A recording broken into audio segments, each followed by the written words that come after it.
ನೀವು ಅವ್ರಿಗೆ down payment finance detail ಎಲ್ಲ ಕೊಡ್ತಾರೆ. ಅದಕ್ಕೆ ಯಾರು ಅವರು ಈಗ ಅವರು ನೇರವಾಗಿ ಅವ್ರಿಗೆ ಫೈನಾನ್ಸ್ ಅವ್ರ ಮೂಲಕ ಬಂದ್ರು ನಿಮ್ಮ ಮೂಲಕ ಬಂದ್ರು ಅವರು ಯಾರು ಫೈನಾನ್ಸ್ ಅವ್ರ ಮೂಲಕ ಅಂತಲ್ಲ, ಫೈನಾನ್ಸ್ ನಾವು ಕೂರಿಸಿರ್ತೀವಿ. ಅದೇ ನಾವು ಹೇಳ್ತಿದ್ವಲ್ಲ, ನೀವು ಅವರಿಗೆ ಹಿಂಗೆ ಸುಳ್ಳು ಲೆಕ್ಕ ಕೊಟ್ಟು ಸುಳ್ಳು ಅವ್ರಿಗೆ ಇಷ್ಟ ಬಂದು ಎಷ್ಟು ಕಲೆಕ್ಟ್ ಮಾಡೋದಕ್ಕೆ ನೀವು ಅವಕಾಶ ಮಾಡ್ಕೊಂಡಿದ್ರೆ ನೀವು ಅವಕಾಶ ಕೊಡಕ್ಕಾಗಲ್ಲ ಸರ್.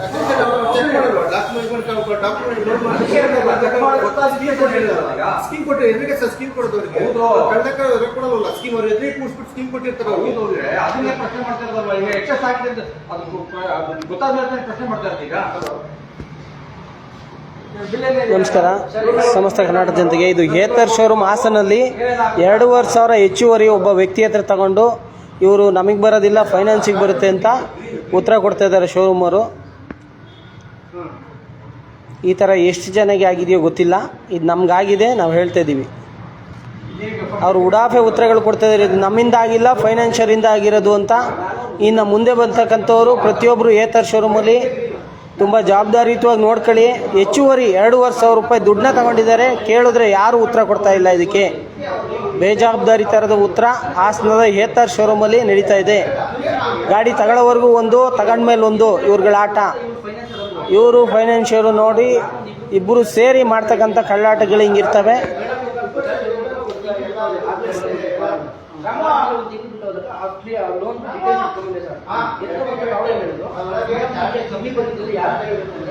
ಸರ್ ನೋಡಿ, ನಮ್ದು ಲೋನ್ ಅಪ್ರೂವಲ್ ಆಗಿದ್ದು ಏನೇನು ಅಂತ ಹೇಳಿ ನಾನು ಹೇಳ್ತೀನಿ. ಡೌನ್ ಪೇಮೆಂಟ್ ಹೇಳಿದ್ರು ಈ ಶೋರೂಮ್ ಅಲ್ಲಿ ಬಂದು ಶೋರೂಮ್ ಬಂದು ನೀವು ವಿಚಾರಿಸಿ ಸರ್ ಅಂತ ಅವ್ರು ಹೇಳಿದ್ರು. ನಾನು ಇವ್ರ ಹತ್ರ ಬಂದು ಕೇಳಿದೆ ಸರ್, ತುಂಬ ದಿನ ಕೇಳಿದ್ರು ನಾನು ಬರೋಕ್ಕಾಗಲಿಲ್ಲ. ಅವ್ರು ಕೊಟ್ಟು ಕೇಳಿದ್ರು ಮತ್ತೆ ಸರ್ ನೋಡಿ ನಾನು ಬರ್ತಿರಲಿಲ್ಲ, ನನಗೆ ಡೌಟ್ ಫಸ್ಟೇ ಬಂತು, ಅದಕ್ಕೋಸ್ಕರ ಬಂದ 2 ವರ್ಷ ನಮಗೆ ಏನಪ್ಪ 2,500 ಅವ್ರ ಹತ್ರ ಎಕ್ಸ್ಟ್ರಾ ಕಟ್ಸ್ಕೊಂಡ್ರೆ ಕೊಡಿ ಅಂದ್ರೆ ವಾಪಸ್ ಕೊಡ್ತಾ ಇಲ್ಲ. ಅವ್ರ ಮೇಲೆ ಫೈನಾನ್ಷಿಯರ್ ಹೇಳ್ತಾರೆ, ಫೈನಾನ್ಸ್ ಮೇಲೆ ಇವರು ಹೇಳ್ತಾವ್ರೆ. ಗೊತ್ತಿಲ್ದಂಗೆ ಹಿಂಗೆ ಎಷ್ಟು ಚೆನ್ನಾಗಿ ಮೋಸ ಮಾಡ್ಯಾರ.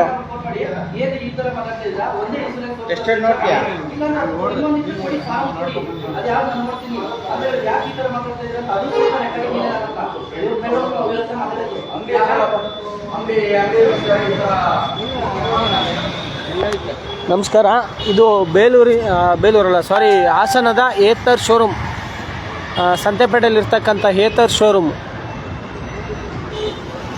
ಸಂತೆಪೇಟೆಯಲ್ಲಿ ಇರ್ತಕ್ಕಂಥ ಏತರ್ ಶೋರೂಮಲ್ಲಿ ಇದಾಗಿರ್ತಕ್ಕಂಥದ್ದು.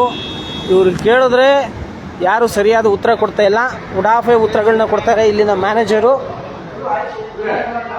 ಈಗ ನೀವು ಅವರಿಗೆ ಅವಕಾಶ ಮಾಡ್ತಿದ್ದೀರಾ, ಅವರು ಅಕ್ರಮ ಮಾಡ್ಲಿಕ್ಕೆ, ಸುಲಿಗೆ ಮಾಡ್ಲಿಕ್ಕೆ ಹೆಚ್ಚಿನ ಕೇಳಿಸ್ಬಿಡಿ. ನೀವು ಇಲ್ಲಿ ಅವರಿಗೆ ಅಕಾಮಿಡೇಷನ್ ಮಾಡ್ಕೊಟ್ಟಿದ್ದೀರ ನಾವು ಅನುಕೂಲ ಮಾಡ್ಲಿಕ್ಕೆ ಸಾಧ್ಯ ಆಗೋದು. ಈಗ ನೀವು ಅವ್ರೇನ್ ಹೇಳ್ತಾ ಇದಾರೆ, ನಾವೆಲ್ಲ ಡೌನ್ ಪೇಮೆಂಟ್ ನಿಮಗೆ ಕಟ್ಟಿರೋದು, ನೀವು ಅವ್ರು ಕೊಡಲ್ಲ ಅಂತ ಹೇಳ್ತಿಲ್ಲ, ಕೊಡ್ತಾ ಇದೀವಿ ಅಂತ ಹೇಳ್ತಿದ್ದಾರೆ. ಕೊಡ್ತಾ ಇದೀವಿ ಅಂದ್ರೆ 5ನೇ ತಾರೀಕು ಕಾಯಕ್ಕಾಗಲ್ವ ಅಂತ. ನಮ್ ದುಡ್ಡಿಗೆ ನಾವ್ ಯಾಕೆ ಕಾಯ್ಬೇಕು ಸರ್? ನೀವು ನಾವು ಕಟ್ಟೋದು ಗಾಡಿ ತಗೊಳ್ಳೋದು ಎಷ್ಟು ದಿವಸ ಆಯ್ತು?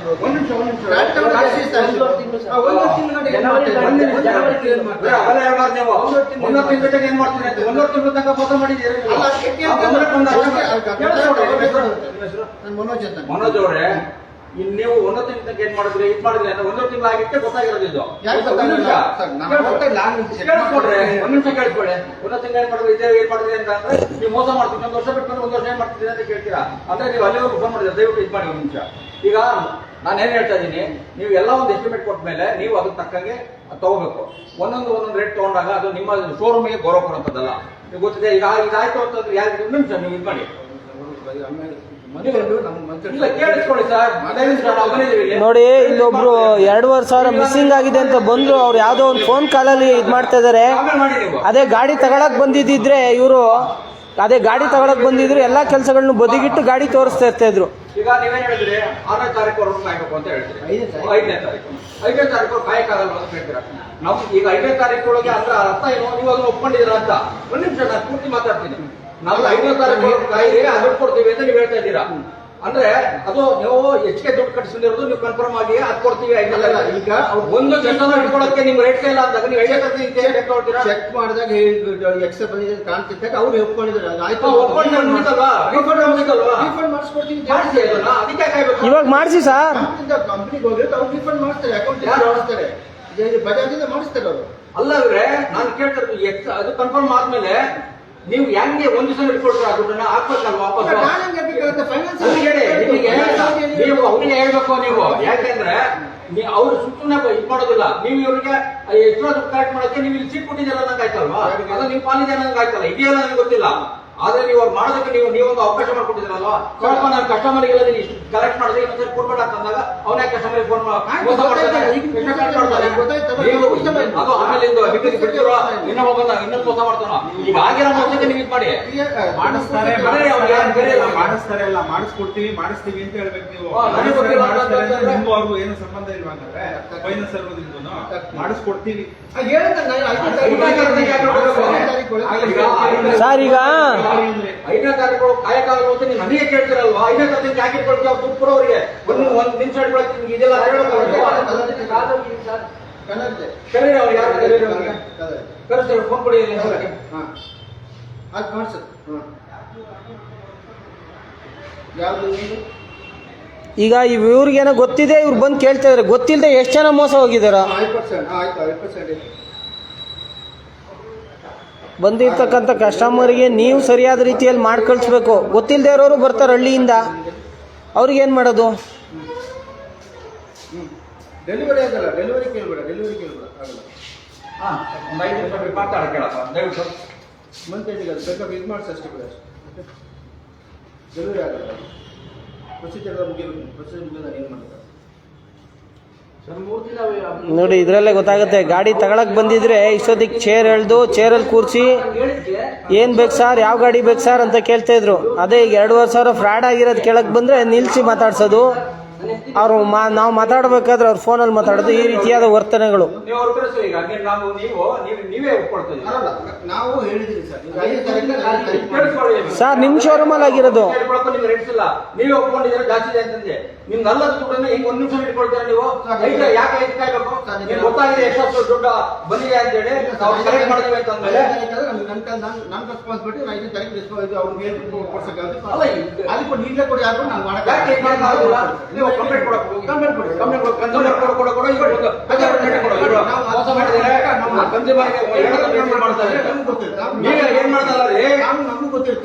ಸರ್ ಈ ತರ ನೋಡಿ ಸರ್,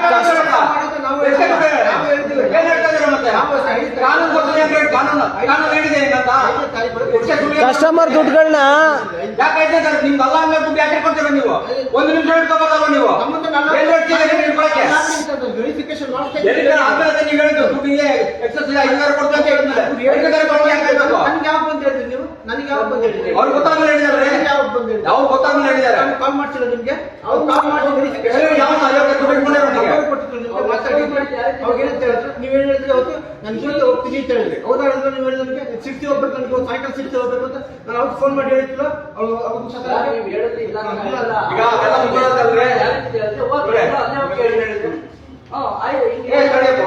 ಈಗ ನೀವೇನು ಹೇಳಿದ್ರೆ ಅವೆಲ್ಲ ಮುಗೋದ್ಮೇಲೆ ನೀವು ಒಪ್ಕೊಳ್ತಾ ಇದ್ದೀರಾ ಎಕ್ಸಸ್ ಇದೆ ಅಂತ ಹೇಳ್ತಾ ಇದ್ದಾರೆ. ಎಕ್ಸಸ್ ಇದೆ ಆದ್ಮೇಲೆ ನೀವು ಇಮಿಡಿಯೇಟ್ ಆಗಿ ಅದನ್ನು ಕೊಡೋದು ಹಾಕಪ್ಪ, ಯಾಕೆ ಒಪ್ಕೊಂಡಿದೆ ಅದನ್ನ ಕೊಟ್ಬಿಡ್ಬೇಕು. ಫೈನಾನ್ಸ್ ಇವತ್ತು ಯಾವಾಗ ಚೆಕ್ ಡೇಟ್ ಇರುತ್ತೆ, ಅದು 1 ದಿವಸ ಡೇಟ್ ಲೇಟ್ ಆದ್ರೆ ಕಟ್ಟೋದಕ್ಕೆ ಅವತ್ತು ಬೆಳಿಗ್ಗೆ 10 ಗಂಟೆ ಒಳಗೆ ಕಟ್ಟಿಲ್ಲ ಅಂದ್ರೆ ನೀವು ಫೈನ್ ಆಗುತ್ತೆ ಇಲ್ವಾ? ಅಂದ್ರೆ ಅವ್ರು ಎಕ್ಸ್ಟ್ರಾ ಕಲೆಕ್ಟ್ ಮಾಡ್ತಾರೆ, ಎಷ್ಟು 300 ರೂಪಾಯಿ. ಈ final bank cheque bounce cash ಆಗುತ್ತೆ, ಇವ್ರು ಎಕ್ಸ್ಟ್ರಾ ದುಡ್ಡು ಕಲೆಕ್ಟ್ ಮಾಡ್ತಾರೆ. ಆಮೇಲೆ ಮನೆ ಹತ್ರ ಬಂದು ಬೆದರಿಕೆ ಹಾಕ್ತಾರೆ, ಇನ್ನೊಂದು ಅದು ಬೇರೆ ದುಡ್ಡು ಕಲೆಕ್ಟ್ ಮಾಡ್ತಾರೆ, ರಿಕವರಿ ಇದು ಅಂತ ಹೇಳಿ. ಇಷ್ಟೆಲ್ಲ ಅವ್ರು ಇನ್ನೊಬ್ರು 1 ದಿವಸ ಲೇಟ್ ಮಾಡೋಕೆ ಇನ್ನೊಬ್ಬರು ದುಡ್ಡು 1 ನಿಮಿಷ ಇಟ್ಕೊಳಕ್ಕೆ ರೇಟ್ ಇಲ್ಲ ಕೊಡ್ತಾರಲ್ಲ. ಹೇಳ್ಬೇಕಲ್ಲ ನೀವು ಅದನ್ನ. ನಿನ್ ಕಡೆಯಿಂದ ನೀನ್ ಮಾಡ್ತಾ ಇರೋ ಇದಕ್ಕೆ ನನ್ಗೆ ಶೋರೂಮ್ ಒಳಗೆ ಹೋಗ್ತಾ ಇದೆ ಹೇಳ್ಬೇಕಲ್ಲ, ರೇಟ್ ಇದೆಯಲ್ಲ ಹೇಳಕ್ಕೆ ಅವಕಾಶ ಕೊಡ್ತೀರಲ್ವಾ? ಅವ್ರು ಟಿಕೆಟ್ ಮಾಡಕ್ ಕೊಡ್ತೀರಲ್ವಾ? ನೀವು ಕೊಟ್ಟಿರ್ತಾನೆ ನೀವು ಅವ್ರಿಗೆ ಅವಕಾಶ ಕೊಡ್ತೀವಿ, ಅವ್ರು ಫೈನಾನ್ಸ್ ಮಾಡ್ತೀವಿ ಅಂತಾನೆ ಅವನಿಗೆ. ಫೈನಾನ್ಸ್ ಅದನ್ನ ನಿಮಗೆ ಹೇಳಿದೆ. ಅವ್ನಿಗೆ ಎಂಪ್ಲಾಯ್, ನಾನು ಈಗ ಎಂಪ್ಲಾಯ್, ಅದನ್ನ ಹೇಳ್ಬೇಕು ಅವನು ಒಂದು ನಿಮಿಷ ಹಾ. ಎಂಪ್ಲಾಯ್, ಅವನ ಕೈಯಿಂದ ಹಾಕಕ್ಕಾಗಲ್ಲ. ಈಗ ಅವ್ನು ಕಂಪ್ನಿಯಿಂದ ರಿಟರ್ನ್ ಫಿಕ್ಸ್ ಕೊಡ್ತಾನೆ ಅಂತ ಹೇಳಿದಾನೆ, ಫಿಕ್ಸ್ ಕೊಡ್ತೀನಿ ಆಯ್ತು, ಹಂಗಿದ್ರೆ ಕೈಗೆ ಹಾಕಕ್ಕಾಗಲ್ಲ. ಅವ್ನು ಮಾಡಿದ್ರೆ ಕೈಗೆ ಹಾಕೊಂಡು ಮಾಡ್ಕೊಡ್ಲಿಲ್ಲ. ಅಲ್ಲ, ಮತ್ತೆ ಅವ್ನಿಗೆ ಯಾರಿಗೆ ಕೊಟ್ಟೆ ಅಂತ ಪ್ರೂಫ್ ತರಬೇಕಲ್ಲ. ಅವನ ಕೈಯಿಂದ ಕೊಡಿ ಅಂದ್ಬಿಟ್ರೆ ನೀವು ಮತ್ತೆ ಅವ್ನು ಮಾಡಿದ್ದಲ್ಲ. ಸರ್ ಮಿಸ್ಟೇಕ್ ಯಾರದು ಸರ್? ಲೆಕ್ಕಾಚಾರ ತಪ್ಪಿದಲ್ವಾ ಅದು ಕರೆಕ್ಟ್ ಅವನಿಗೆ ಕೊಡ್ಲಿ ಆಗಿದ್ರೆ ಅವ್ನು ಡ್ರಾ ಮಾಡ್ಕೊಂಡು ರಿಕಾರ್ಡ್ ಮಾಡಿಸಿ ರಿಕಾರ್ಡ್ ಮತ್ತೆ ಇನ್ನು ಹಾಕ್ಬಿಟ್ಟು ಮಾಡ್ತೀವಿ ನಾವು ಕೆಲಸ ಮಾಡಿ. ಈಗ ನೀವು ಒಪ್ಕೊಂಡಿದ್ದೀರಾ? ದುಡ್ಡು ಜಾಸ್ತಿ ಆಗಿರೋದು ಇದಾಗಿದೆ 5 ತಾರೀಕು ಅಂತ ಹೇಳ್ತೀರಾ. ನಾನು ಕೇಳ್ತಾ ಇರೋದು ಸಿಂಪಲ್ ಆಗಿ ಹೇಳ್ತಾ ಇದ್ದೀನಿ. ಎರಡು ಅದೇ ಫೈನಾನ್ಸ್ನವರು 1 ದಿವಸ ಲೇಟ್ ಆಗಲ್ಲ, 1 ಗಂಟೆ ಲೇಟ್ ಆದ್ರೆ ಅಂದ್ರೆ ಯಾವತ್ತು ಡೇಟ್ ಇರುತ್ತೆ ಅದಕ್ಕೆ ಕ್ಲಿಯರೆನ್ಸಿಗೆ 10 ಗಂಟೆ ಅವ್ರು ಆಗುತ್ತೆ. ಇವತ್ತು 5ನೇ ತಾರೀಕು ಅಂದ್ರೆ 5ನೇ ತಾರೀಕು 10 ಗಂಟೆ ಮಧ್ಯಾಹ್ನ 12 ಗಂಟೆ ಕಟ್ಟೋರು ಇಲ್ಲ. ಅಷ್ಟೊಳಗೆ ಅವ್ರು ಅಷ್ಟೆಲ್ಲ ಫೈನ್ ಕಲೆಕ್ಟ್ ಮಾಡ್ತಾರಲ್ವಾ? ಇನ್ನೂ ಇಟ್ಕೊಳಕ್ಕೆ ಏನ್ ಇರ್ತಾರೆ ಹೇಳ್ಬೇಕು ಬಂದು ಅವರಿಗೆ ಹೇಳಿ. ಮತ್ತೆ ಫೋನ್ ಮಾಡಿಲ್ಲ ನಿಮ್ ಕಡೆ ನನ್ನ ಫೋನ್ ಮರ್ಯಾದೆ ಹೋಗ್ತಾ ಇದ್ದೆ, ನಿಮಗೆ ಅವಕಾಶ ಮಾಡ್ಕೊಟ್ಟಿದ್ದೀನಿ. ಕೊಡೋದಿಲ್ಲ, ನೀವು ಮಾತಾಡ್ರಿ. ನಮಗೆ ಅವ್ರಿಗೆ ನಿಮಗೆ ಅವರಿಗೆ ಫೈನಾನ್ಸ್ ಮಾಡೋದಕ್ಕೆ ರಿಫೈನ್ ಮಾಡ್ಲಿಕ್ಕೆ ಬಡ್ಡಿ ವ್ಯವಹಾರ ಮಾಡ್ಲಿಕ್ಕೆ ನೀವು ಇಲ್ಲಿ ಅವಕಾಶ ಮಾಡ್ಕೊಂಡಿದ್ದೀರಾ. ನೀವು ಮಾಡ್ಕೊಂಡಿದ್ದ ತಪ್ಪಿಗೆ ಅವ್ನು ದುಡ್ಡು ಮಾಡ್ಕೊಡ್ತಾನೆ, ನಿಮ್ಗೆ ವ್ಯಾಪಾರ ಆಗುತ್ತೆ. ಆದ್ರೆ ನಿಮ್ ಜೊತೆ ಮರ್ಯಾದೆ ಹೋಗುತ್ತಲ್ಲ. ಈಗ ಎಷ್ಟು ಜನ ಕೇಳ್ತಾರೆ ಹೇಳೋದೊಂದು ಎಷ್ಟು ದುಡ್ಡು ಕಲೆಕ್ಟ್ ಮಾಡ್ತಾರೆ ಅಂದ್ರೆ ಹೋಗುತ್ತಲ್ಲ ನಿಮ್ದು ನಿಮ್ದು ಅಡ್ಮಿನಿಸ್ಟ್ರೇಷನ್ ಏನಾಗುತ್ತೆ? ಅದು ಬೇಕಾಗಲ್ಲ ನಿಮಗೆ, ಅದು ಇಡಬೇಕಲ್ಲ ನಿಮಗೆ. ಸರ್ ಇಲ್ಲಿ ಇನ್ನೊಂದು ನಿಮಿಷ, ನಾನು ಮ್ಯಾನೇಜರ್ ಅಷ್ಟೇ ಕೆಲಸ. ಮ್ಯಾನೇಜರ್ ಅಲ್ವಾ? ಈಗ ಮ್ಯಾನೇಜರ್ ಅಷ್ಟೇ ಅಂದ್ರೆ ಈಗ ಮಾಡಿ ಫೋನ್ ಮಾಡಿ ಅವರಿಗೆ. ಫೈನಾನ್ಸ್ ಔಷಧ ಬಿಡೋದು ನನ್ನ ಕೈಲಿರಲ್ಲ. ಈಗ ಬಂದ್ರೆ ನಾನು ಕೇಸ್ ಕೊಡ್ಬೋದು ಅಷ್ಟೇ. ನಿಮ್ ಕೈಲಿ ಇರೋದಾದ್ರೆ ನೀವು ಅವ್ನು ಸುಮ್ಮನೆ ಬಂದು ಕೂತ್ಕೊಂಡ್ಬಿಡ್ತಾನ. ಅಲ್ಲ ಸರ್, ಅವ್ರಿಗೆ ಇದು ಬ್ಯಾಂಕ್ಗೆ ಡೀಲರ್ಗೆ ಅವ್ರಿಗೆ ಇದು ಅಸೈನ್ ಮಾಡಿ ಬಿಟ್ಟಿರ್ತಾರೆ. ಹೌದ್ರಿ, ನೀವು ಯಾವ್ದೋ ಹೋಗ್ಕೊಳ್ಳೋದಕ್ಕಾಗಲ್ಲ. ಅವ್ರಿಗೆ ಬನ್ನಿ ನೀವು ಯಾವ ಫೈನಾನ್ಸ್ ದಯ ಮಾಡ್ಕೊಂಡಿರ್ತೀರಾ? ನಿಮ್ಮ ಅವ್ರಿಗೆ ಒಳ ಒಪ್ಪಂದ ಆಗಿರುತ್ತೆ, ಒಳ ಒಪ್ಪಂದ ಅಲ್ಲ ಓಪನ್ ಅಗ್ರಿಮೆಂಟ್ ಆಗಿರುತ್ತೆ. ನೀವು ಕೂತ್ಕೊಂಡು ಅವ್ರಿಗೆ ಇದು ಮಾಡ್ತೀರಾ. ಯಾಕಂದ್ರೆ ಇಬ್ರಿಗೂ ಲಾಭ. ಅವ್ನು ಲೋನ್ ಕೊಟ್ರೇನೆ ಇವ್ರದ ದುಡ್ಡು ಇರಲ್ಲ, ಎಲ್ಲ ಕಟ್ಕೊಳ್ಳೋದಾಗ ಅವ್ನು ಲೋನ್ ಕೊಟ್ರೆ ಅದು ಇವ್ರು ತೊಗೊಳಕ್ ಆಗುತ್ತೆ. ಹಾಗಾಗಿ ಕಸ್ಟಮರ್ ಬರ್ತಾರೆ. ಹಾಗಾಗಿ ನೀವು ಅವನು ದುಡ್ಡು ಮಾಡ್ಕೊಡ್ತಾರೆ, ನೀವು ದುಡ್ಡು ಮಾಡ್ಕೊಡ್ತಾರೆ. ವ್ಯವಹಾರ ಅದು, ನಾನು ಅದನ್ನ ಇದು ಮಾಡ್ತಾ ಇಲ್ಲ. ಅದನ್ನ ನೀವು ಮಾಡ್ಕೊಟ್ಟಿರೋದು ಇದು ಮಾಡಿರೋದು. ಆದ್ರೆ ಎಷ್ಟೊಂದು ದುಡ್ಡು ತಗೊಂಡಿರೋದಕ್ಕೆ ನಿಮ್ದು ಜವಾಬ್ದಾರಿ ಇದೆ, ರೆಸ್ಪಾನ್ಸಿಬಿಲಿಟಿ. ಯಾಕಂದ್ರೆ ನೇರವಾಗಿ ಅವ್ರಿಗೆ ಸಂಬಂಧ ಪಡಲ್ಲ ಇರುವ. ಹೌದಲ್ಲ? ಅವ್ನ ನೇರವಾಗಿ ಅವನ ಮಾಡಿದ್ರೆ ನೀವು ಅದನ್ನ ಕೇಳ್ತಿರ್ಲಿಲ್ಲ. ಫೈನಾನ್ಸ್ ಅಂದ್ರೆ ಫೈನಾನ್ಸ್ ಲೋನ್ ಕಟ್ಟಿ ಹೌದ್ರಿ, ನಾನು ನಿಮ್ಮಿಂದ ಆಗಿರುತ್ತಾನೆ ಇಬ್ರು.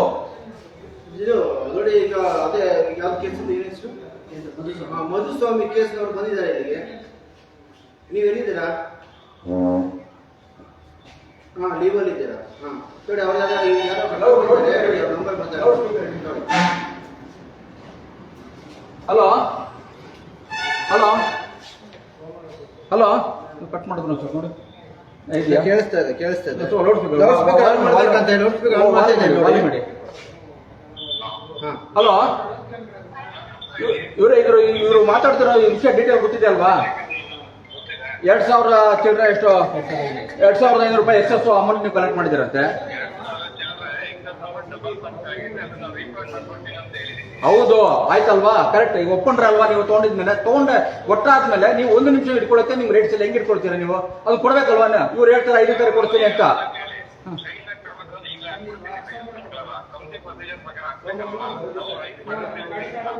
ಈಗ ನೋಡಪ್ಪ, ಕಂಪ್ನಿ ಪ್ರೊಸೀಜರ್ ನಿಮ್ಮ ಅನುಕೂಲಕ್ಕೆ ಮಾಡ್ಕೊಂಡಿರ್ತೀರಾ, ಅದು ನಮಗೆ ತೊಂದರೆ ಆಗಲ್ಲ, ಆಗ್ಬಾರ್ದಲ್ಲ.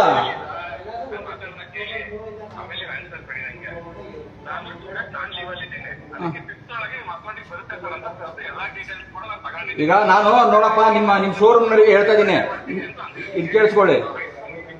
ಇಲ್ಲಿ ಕೇಳಿಸ್ಕೊಳಪ್ಪ. ನೀನು ನಾನು ಇವರಿಗೆ ಎಕ್ಸಾಂಪಲ್ ಕೊಟ್ಟೆ ಇವರಿಗೆ. ಯಾಕಂದ್ರೆ ನೋಡಿ, ಒಂದು ಯಾವ್ದಾದ್ರು ಲೋನು ಚೆಕ್ ಡೇಟು ಒಂದು 5ನೇ ತಾರೀಕು. ಕೇಳಿಸ್ಕೊಳಪ್ಪ, ಕೇಳಿಸ್ಕೊಳಪ್ಪ ಇಲ್ಲಿ. ಕೇಳಿಸ್ಕೋಬೇಕು ನೀವು. ನಿಮ್ದೇ ಸರಿಯಲ್ಲ. ನೀನು 5ನೇ ತಾರೀಕು ಚೆಕ್ ಕ್ಲಿಯರೆನ್ಸ್ ಕೇಳಿದೆ ಅಂತಂದ್ರೆ ಅದಕ್ಕೆ 1 ಗಂಟೆ ಲೇಟ್ ಆದ್ರೂ ಚೆಕ್ ಕ್ಲಿಯರೆನ್ಸ್ ಟೈಮ್ ಆದ್ರೆ ನೀವು ಫೈನ್ ಹಾಕ್ತೀರೋ ಇಲ್ವಾ? ನೀವು ಇದು ಇನ್ನೊಬ್ಬರ ದುಡ್ಡು ಹಿಡ್ಕೊಳ್ತೀರಾ? ನೀವು ಹಂಗಾರೆ 1 ನಿಮಿಷ ಹಿಡ್ಕೊಳಕ್ ರೈಟ್ಸ್ ಇಲ್ಲ ನಿಮಗೆ. ಎಕ್ಸೆಸ್ ಕಲೆಕ್ಟ್ ಮಾಡೋದ್ರೆ ತಪ್ಪು, ಅದ್ರೊಳಗೆ ಇದು ಮಾಡ್ತಿದ್ದೀರಲ್ಲ. ನಾವು KRS ಪಕ್ಷದವರು.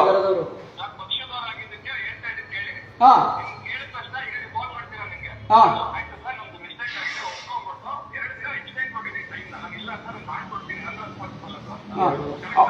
ನಾನೇನ್ ಹೇಳ್ತಾ ಇದ್ದೇನೆ, ನೀವು ಒಪ್ಕೊಂಡಾಯ್ತಲ್ವಾ?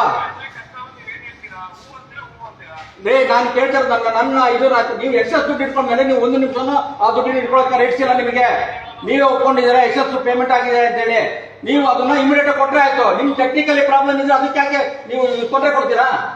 ಈಗ ನಾಳೆ ಅವನೇ ಇಂಟರ್ವ್ಯೂ ಕಟ್ಟಿಲ್ಲ ಅಂತಂದ್ರೆ ನೀವು ಫೈನ್ ಹಾಕಲ್ಲ. 1 ಗಂಟೆ ಲೇಟ್ ಆದ್ರೆ 10 ಗಂಟೆ ಕ್ಲಿಯರೆನ್ಸ್ ಇದೆ ಅಂದ್ರೆ 10 ಗಂಟೆ ಕ್ಲಿಯರೆನ್ಸ್ ಆಗಿಲ್ಲ ಅಂದ್ರೆ ಚೆಕ್ ಕ್ಲಿಯರೆನ್ಸ್ ಆಗಿಲ್ಲ ಅಂತಂದ್ರೆ ನೀವು ಫೈನ್ ಆಗಲ್ವ ಅವಾಗ?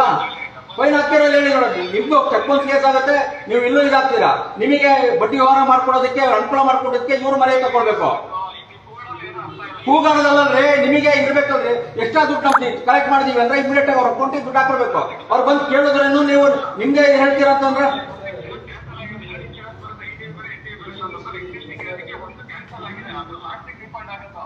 ನೋಡಪ್ಪ, ನಿಮ್ದು ಅದು ಟೆಕ್ನಿಕಲಿ ನಿಮ್ಮ ಕ್ಯಾಲ್ಕುಲೇಷನ್ ಟೆಕ್ನಿಕಲಿ ಡಿಫೆಕ್ಟ್ ಇರೋಂಥದ್ದು.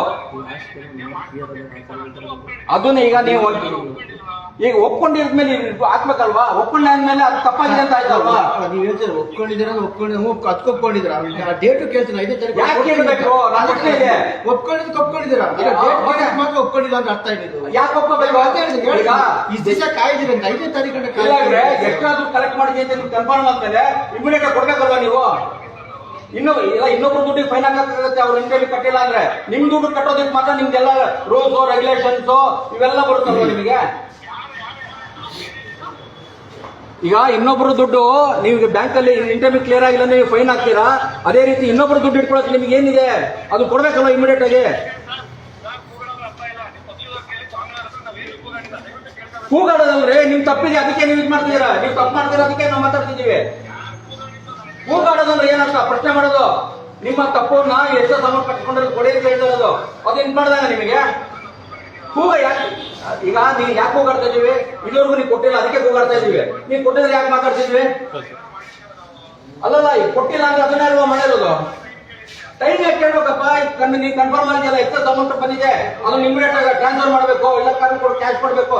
ಏನ್ ಯಾವ ಮಾಡೆಲ್ ಕೊಡ್ತೀವಿ, ಚೆಕ್ ಅಲ್ಲಿ ಕೊಡ್ತೀವಿ, ಇದು ಮಾಡ್ಕೊಡ್ತೀವಿ, ಆನ್ಲೈನ್ ಟ್ರಾನ್ಸ್ಫರ್ ಮಾಡ್ತೀವಿ, ಆ ಪ್ರೊಸೀಜರ್ ಫಾಲೋ ಮಾಡ್ಕೊಂಡ್ಬಿಟ್ರೆ ಮುಗಿತಲ್ವಾ? ಅದಕ್ಕೆ ಯಾಕೆ ನೀವು ಟೈಮ್ ಕೇಳಬೇಕು? ಅದು ನೀವು ನೋಡಪ್ಪ, ನೀವು 4 days ಅಲ್ಲಿ ಈಗ 5ನೇ ತಾರೀಕು ಇರ್ತೀವಿ ಗೊತ್ತಿಲ್ಲ, ಯಾರು ಇರ್ತಾರೆ ಏನೋ ಗೊತ್ತಿಲ್ಲ. ನಿಮ್ ಕಂಪ್ನಿನಾಗಿರೋದು ಯಾರು ನಿಮ್ ಕಂಪ್ನಿ ಯಾರು ಇನ್ಚಾರ್ಜ್ ಇರ್ತಾರೋ ಅವ್ರು ಕೇಳ್ಕೊಡ್ಸು. ಇಲ್ಲ ನೀನು ಕೊಟ್ಬಿಡೋ, ನೀನು ಅಮೌಂಟ್ ನೀನು ತಗೋ ನೀನು. ಅದಲ್ಲ ನಾನು ಹೇಳಿದೆ. ಈಗ ಬೇರೆ ಯಾರು ಮಾಡಿದ್ರೆ ಅದಲ್ಲ ರೀ, ನೀವು ಫೈನಾನ್ಸ್ ನವರು ಎಷ್ಟು ದರದಲ್ಲಿ ತೊಂದರೆ ಕೊಡ್ತೀರಾ? ನಾವೇ ಬೇಕಾದ ಎಫ್ಐಆರ್ ಹಾಕ್ತಿದ್ದೀವಿ, KRS ಕೊಡ್ತಿದ್ರು ಗೊತ್ತಿದೆಯಲ್ವ ನಿಮಗೆ? ಹೋಗಿ ಮನೆ ಹತ್ರ ಹೋಗಿ ಗಾಡಿ ಎಲ್ಲಿ ಸೀಟ್ ಮಾಡೋದು ಅದನ್ನ ಹೇಳಿ. ಯಾಕೆ ಈಗ ಒಂದ್ ಕೆಲಸ ಮಾಡಿ, ಇವ್ರಿಗೆ ಹೇಳಿ, ಇವ್ರಿಗೆ ಅಮೌಂಟ್ ಕೊಡ್ತೀನಿ, ಅವ್ರಿಗೆ ಅಮೌಂಟ್ ಟ್ರಾನ್ಸ್ಫರ್ ಮಾಡಿ. 5ನೇ ತಾರೀಕು ತಾನೇ, ದೂರ ಇಲ್ಲ ತಾನೆ. ಇವ್ರಿಗೆ ಹೇಳಿ ಅಮೌಂಟ್ ಟ್ರಾನ್ಸ್ಫರ್ ಮಾಡಿಸಿ, ಇವ್ರಿಗೆ ನಾವು ಮಾಡ್ಲಿಕ್ಕಾಗಲ್ಲ ಮಾಡಿ. ಅವ್ರನ್ನ ಮಾಡ್ಕೊಳ್ಳಿ, ನಾವು ಮಾಡ್ಸಕ್ಕಾಗಲ್ಲ ಸರ್.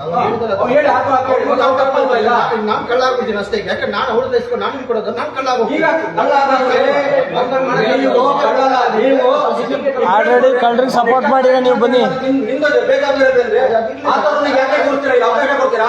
ನಾವು ಆಕ್ಷನ್ ಯಾಕೆ ರಿಸೀಟ್ ಕೊಟ್ರೆ ನೀವು ಅವನಿಗೆ ಕಲೆಕ್ಟ್ ಮಾಡೋನಿಗೆ? ಅದಕ್ಕೆ ನಾವು ಆಕ್ಷನ್ ತಗೊಳ್ತೀವಿ. ಆಕ್ಷನ್ ತಗೊಳ್ತೀರಾ? ಪರಿಣಾಮ ಏನಾಗುತ್ತೆ? ಏನೋ 2,500 ಅಷ್ಟೇ ತಾನೆ, ಅಷ್ಟೇ ಏನ್ ಸರ್ 2,500 ಅಂತೀರಾ? ಈಗ 500 ರೂಪಾಯಿ ಕಮ್ಮಿ ಇದ್ರೆ ನೀವು ಕಳ್ಸಿಬಿಟ್ರೆ ಅಮೌಂಟ್ ಅದಿದೆ. ಅವೆಲ್ಲ ಮಾತಾಡ್ಬೇಡ, ಕೇಸ್ ಹಾಕೋದಲ್ಲ ಚಾಲೆಂಜ್ ಮಾಡ್ಬೇಡ. ಅದು ನಾವೇನ್ ಮಾಡ್ತೀವಿ, ಇವೆಲ್ಲ ಚಾಲೆಂಜ್ ಮಾಡ್ಬೇಡ ನೀನು. ಕಾನೂನಿಗೆ ದುಡ್ಡನ್ನ ನೀನಾಗಿದ್ರೆ ಕಿತ್ತೋಗಿರೋದಕ್ಕೆ ಇಟ್ಕೊಂಡು ಕೂತಿದ್ಯಲ್ಲ ನೀನಲ್ಲ ಅಯೋಗ್ಯ. ಕಿತ್ತೋಗಿರೋದನ್ನ ಇಟ್ಕೊಂಡು ಕೊಡಕ್ಕಾಗ್ತಿಲ್ಲ ನಿನಗೆ. ಹೆಂಗ್ ಇಟ್ಕೊಂಡು ಕೂತಿದ್ಯಾ ನೀನಲ್ಲಿ?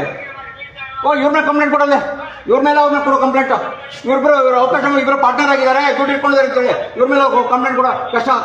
ಗಂಧಮರ ಕೋರ್ಟಿಗೆ ಒಂದು ಕೊಡು, ಪೊಲೀಸ್ ಸ್ಟೇಷನ್ ಒಂದು ಕೊಡು.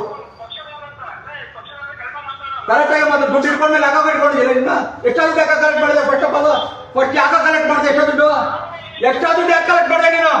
ನೋಡಿ ಸ್ನೇಹಿತರೆ, ಇವ್ ಶೋರೂಮರ್ ಆಗಿರ್ಬೋದು, ಫೈನಾನ್ಸರ್ ಆಗಿರ್ಬೋದು,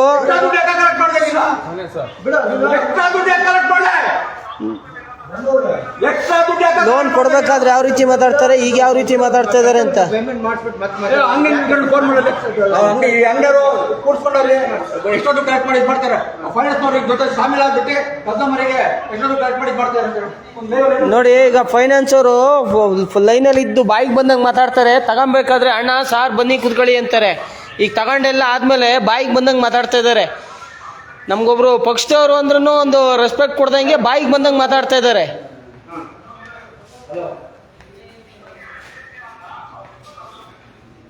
ತಗೊಳ್ಳಿಲ್ಲ ಏನ್ ಹೇಳ್ತೀನಿ ನಾನು ಸಿಗುತ್ತೆ ಮೋಸ ಮಾಡಿದ್ರೆ ನಿನಗೆ ಅಷ್ಟಿರ್ಬೇಕು ಎಷ್ಟಾದ್ರು ಕಲೆಕ್ಟ್ ಮಾಡಿದ್ರೆ ಅಷ್ಟಿರ್ಬೇಕಂತಂದ್ರೆ ಅದನ್ನ ಪ್ರಶ್ನೆ ಮಾಡೋದಕ್ಕೆ ಅಯೋಗ್ಯ ಅಂದ್ರೇನು ನೀನು ಯೋಗ್ಯವಾದನಲ್ಲ ಅಂತ ನೀನು ಅಯೋಗ್ಯ ಅಂದ್ರೆ ನೀನು ಯೋಗ್ಯವಾದ ವ್ಯಕ್ತಿ ಅಲ್ಲ ಎಷ್ಟಾದ್ರು ಕಲೆಕ್ಟ್ ಮಾಡಿ ಸುಲಿಗೆ ಮಾಡಿದೀಯ ಅಂತೇಳಿ ಗೊತ್ತಾಯ್ತಾ ಸುಲಿಗೆ ಮಾಡಿದೀಯ ಅಂತೇಳಿ ಮೀನಿಂಗ್ ಗೊತ್ತಾದ್ರು ಯೋಗ್ಯ ಅಂದ್ರೆ ಅಯೋಗ್ಯ ಅಂದ್ರೆ ಏನು ಅಂತ ಅಯೋಗ್ಯ ಅಂದ್ರೆ ನೀನು ಯೋಗ್ಯವಾದ ಅಲ್ಲ ಎಷ್ಟಾದ್ರು ಕಲೆಕ್ಟ್ ಮಾಡಿದ್ಯಾ ಅಂತ ಅದ್ರ ಅರ್ಥ ಗೊತ್ತಾಯ್ತಾ ಅದು ಆಪೋಸಿಟ್ ವರ್ಡ್ ಏನು ಅಂತ ಯೋಗ್ಯ ಅಲ್ಲ ಅಂತ ನೀನು ಅರ್ಥ ಏನ್ ದೊಡ್ಡದಲ್ಲ ಎಲ್ಲ ನೀನ್ ಮೋಸ ಮಾಡೋರಿಗೆ ಇಷ್ಟ ಇರ್ಬೇಕಂದ್ರೆ ನೀನ್ ಮೋಸ ಮಾಡೋರಿಗೆ ಇಷ್ಟ ಇರ್ಬೇಕು ಅಂದ್ರೆ ಕಾನೂನು ಹೆಂಗ್ ಮಾಡ್ತೀನಿ ಚಾಲೆಂಜ್ ಮಾಡ್ತೀನಿ ನೀನ್ ಇವ್ರಿಗೆ ನಿಮಗೆಲ್ಲ ಮಾಡ್ತಾ ಇರೋದು ನೀನ್ ಈ ಶೋರೂಮ್ ನಲ್ಲಿ ಹಿಂಗೆ ಮಾಡ್ಕೊಟ್ರಲ್ಲ ಅವರಿಗೆ ಹೋಗ್ತಾ ಇರೋದು ಮರ್ಯಾದೆ ಇದು ಇದು ಮಾಡೋದು ಆನ್ಲೈನ್ ಅಲ್ಲಿ ಕಂಪ್ಲೀಟ್ ಮಾಡು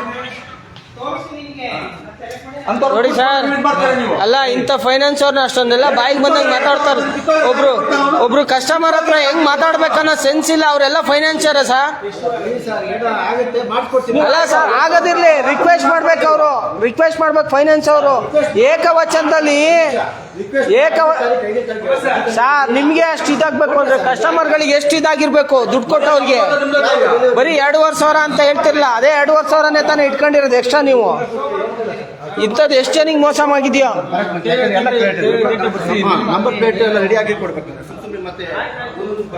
ನಮಸ್ಕಾರ ಸ್ನೇಹಿತರೆ, ಇದು ಹಾಸನದ ಏತರ್ ಶೋರೂಮ್ನಲ್ಲಿ ಒಬ್ಬ ಫೈನಾನ್ಷಿಯರು ಅವ್ರಿಗೆ ಬಾಯಿಗೆ ಬಂದಂಗೆ ಮಾತಾಡ್ತಾ ಇದ್ದಾರೆ. ನಿಮ್ದೇನು ದೊಡ್ಡ ಪಕ್ಷನ, ನೀವೇನು ದೊಡ್ಡ ಇವರಾ ಅಂತ ಏಕವಚನದಲ್ಲಿ ನಮ್ಮ ಪಕ್ಷದ ಮುಖಂಡರಿಗೆ ಮಾತಾಡ್ತಾರೆ. ಅಂದರೆ ಇನ್ಯಾವ ರೀತಿಯಾಗಿ ಫೈನಾನ್ಷಿಯರ್ಗಳು ಇವ್ರನ್ನ ಆಡ್ತಾ ಇದ್ದಾರೆ ಇಷ್ಟೆಲ್ಲ ಗೊತ್ತಿದ್ದು SP ಅವರೆಲ್ಲ ಸ್ಟೇಟ್ಮೆಂಟ್ ಕೊಟ್ಟಿದ್ದಾರೆ. ಈ ಫೈನಾನ್ಷಿಯರ್ ಆಟಗಳು, ಫೈನಾನ್ಸ್ ಅವರೆಲ್ಲ ಯಾವ ರೀತಿಯಾಗಿ ದುರ್ವರ್ತನೆ ಮಾಡ್ತಾ ಇದ್ದಾರೆ ಅಂತ ಅದೇ ರೀತಿಯಾಗಿ ದುರ್ವರ್ತನೆ ಮಾಡ್ತಾ ಇದ್ದಾರೆ ಈಗ ಏತರ್ ಶೋರೂಮ್ನವರು. ಫೈನಾನ್ಸಿಯವರು ಬಾಯಲ್ಲಿ ಒಳ್ಳೆ ಮಾತುಗಳು ಬರೋಲ್ಲ ಅನ್ನೋದಕ್ಕೆ ತಗೊಳ್ಬೇಕಾದ್ರೆ ನೋಡಿ ಸಾರ್ ಅಂತ ಕೂರಿಸ್ಬಿಟ್ಟು ಮಾತಾಡಿ ತಗೊಂಡ್ಮೇಲೆ ಯಾವ ರೀತಿಯಾದ ವರ್ತನೆ ಮಾಡ್ತಾರೆ ಅನ್ನೋದಕ್ಕೆ ಇದು ಸಾಕ್ಷಿ. ಇದು ನಿಮಗೆ ಡೈರೆಕ್ಟಾಗಿ ಸಾಕ್ಷಿ. ಇದು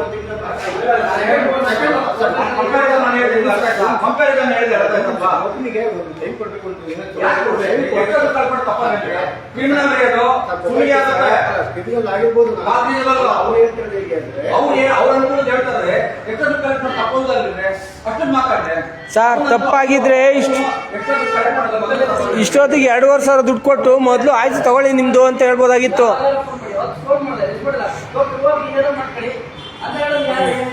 ಇಲ್ಲೇ ಲೈವಲ್ಲೇ ನೋಡ್ಲಿಲ್ಲ ಅವ್ರ ಮಾತುಗಳನ್ನ. ನನಗೆ ಕೊಟ್ಟಿಲ್ಲ ಅಂದ್ರಲ್ಲ, ನೀವು 20,500 ನೀವು ಡೌನ್ ಪೇಮೆಂಟ್ ಬಿಲ್ ಕೊಟ್ಟಿರಲ್ಲ, ಅದರಲ್ಲಿ ಅವ್ರು ಏನ್ ಕೇಳ್ತಾರೆ ಅಂದ್ರೆ ಫೈನಾನ್ಸ್ ಬಜಾಜಲ್ಲಿ ಏನ್ ಕೇಳ್ತಾರೆ ನನ್ ಕೇಳಕ್ ಇದಿಲ್ಲ ಅಂತ ಹೇಳ್ತಾರೆ. ಸರ್, ಫೈನಲ್ ಆಗಿ ಏನ್ ಹೇಳ್ತೀರಾ ಸರ್? ನೀವು ಮಾಡಿಸ್ಕೊಡ್ತೀರೋ? ಅವ್ನ್ ಕೇಸ್ ಹಾಕೊಳ್ಳಿ ಅಂತ ಮಾತಾಡ್ತಾನಲ್ಲ ಸರ್ ಫೈನಾನ್ಷಿಯರು.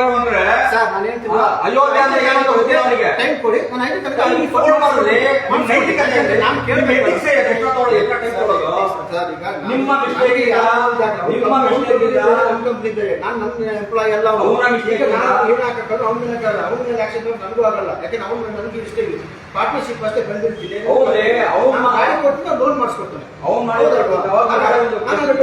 ಈಗ ಬೆಳಕಿಗೆ ಬಂದಿರೋದು ಇದೊಂದು ಗಾಡಿ.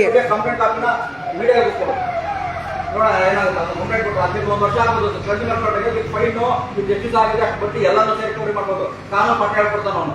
ಕಾನೂನು ಏನಂತ ನಾವು ಬೇರೆ ಕಡೆ ಕಳಿಸಿ ನಾವು ಮಾಡಿದೀವಿ. ಹೋಗಿ ಅದು ಅದು ಫ್ರೀ ಮಾಡ್ಕೊಂಡಾಯ್ತು. ಫೈನಲ್ ಏನ್ ಹೇಳ್ತಾರೆ ಹೇಳಿ. ಸೊಲ್ಯೂಷನ್ 5ನೇ ತಾರೀಕು ಸಿಗುತ್ತೆ. 5ನೇ ತಾರೀಕು ಹೇಳಿ ಏನ್ ಯಾರು ಅವ್ರು ಕೊಡ್ತಾರ, ನೀವು ಕೊಡಬೇಕು. ಕೊಡ್ತೀನಿ. ಅವ್ರು ಕೊಟ್ಟಿಲ್ಲ, ನಾನು ಕೊಡ್ತೀನಿ. ನೀವು ಕೊಡ್ತೀರಾ? ಅವ್ರು ಕೊಟ್ಟಿಲ್ಲ. 5ನೇ ತಾರೀಕು ಕೊಟ್ಟಿಲ್ಲ ಅಂದ್ರೆ ನೀವು ಅವ್ರಿಗೆ ಕ್ಯಾಶ್ ಕೊಡ್ಬೇಕು. 5ನೇ ತಾರೀಕು ಕೊಡ್ತೀನಿ ಅಂತ ಅವ್ನು 5ನೇ ತಾರೀಕು ಅವ್ನು ಕೊಟ್ಟಿಲ್ಲ, ನಾನು ಕೊಡ್ತೀನಿ. ಆಯ್ತಾ? ಕೊಟ್ಟಿಲ್ಲ ಅಂದ್ರೆ 5ನೇ ತಾರೀಕು ಕೊಟ್ಟಿಲ್ಲ, 5ನೇ ತಾರೀಕು ಸಂಜೆ ನೀವು ಕೊಡ್ಬೇಕು. ನಾನು ಕೊಡ್ತೀನಿ. ಆಯ್ತು, ನೀವು ಗೊತ್ತಿಲ್ಲ ಅಂದ್ರೆ ನೀವು ಫೋನ್ ಮಾಡಿ. ನೋಡಿ ಸ್ನೇಹಿತರೆ, ಗಾಡಿ ತಗೊಳ್ಬೇಕಾದ್ರೆ ಏನು ಖುಷಿ ಶೋರೂಮ್ಗೆ ಬರ್ತಿರಲ್ಲ, ತಗೊಂಡ್ಮೇಲೆ ಫೈನಾನ್ಷಿಯರ್ ದಬ್ಬಾಳಿಕೆ ಇರಬೇಕು. ಈ ಫೈನಾನ್ಷಿಯರ್ ದಬ್ಬಾಳಿಕೆ ಮತ್ತು ಯಾವ ರೀತಿಯಾಗಿ ವರ್ತನೆ ಮಾಡ್ತಾರೆ ಅನ್ನೋದನ್ನ ತೋರಿಸಿದ್ದೀವಿ. ದಯಮಾಡಿ ಈ ಲೋನ್ ಮಾಡಿ ಗಾಡಿ ತಗೊಳ್ತಕ್ಕಂಥವ್ರು ಈ ಫೈನಾನ್ಷಿಯರಿಂದ ದೂರ ಇರಿ. ಮೊದಲೇ ಗೊತ್ತು ಈ ಫೈನಾನ್ಸ್ಗಳಿಂದ ಎಷ್ಟೊಂದು ತೊಂದರೆ ಆಗ್ತದೆ ಅಂದರೆ. ಧನ್ಯವಾದಗಳು. ಮುಂದಿನ ವಿಡಿಯೋದಲ್ಲಿ ತೋರಿಸ್ತೀನಿ. ಧನ್ಯವಾದಗಳು. ಇವರು ಏನು ಅಮೌಂಟ್ ಪೇ ಮಾಡ್ತಾರೋ ಇಲ್ವೋ ಅನ್ನೋದನ್ನ.